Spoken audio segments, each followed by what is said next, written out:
The effects of salvation are called the fruit of the Spirit in more than one place, but namely in the book of Galatians chapter 5. And we will share these with you in just a moment, but while we are on the subject of fruit, these are personality traits. They are given to us at the new birth. They are a part of our personality once we are born again. Consider also that the laws of God are written on our hearts at the new birth.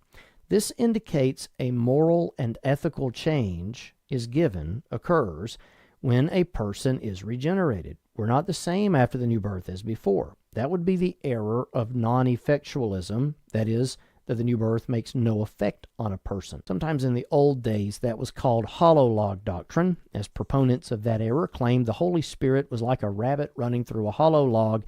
It's there, but it has no effect on the log. Well, I like the way old mountain preachers would sometimes put it in the old days.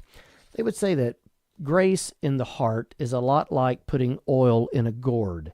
At some point, it's going to leak out somewhere, and that is absolutely true. But just to be clear and to speak clarity to this situation, the ditch on the other side of the road is Lordship salvation. This doctrine teaches that unless a person has submitted to the Lord in all areas of their life, effectively being a Christian who is ever growing spiritually in their personal sanctification, if that's not happening, that they must be a false professor. This is also error, and I have witnessed it create one of two types of people.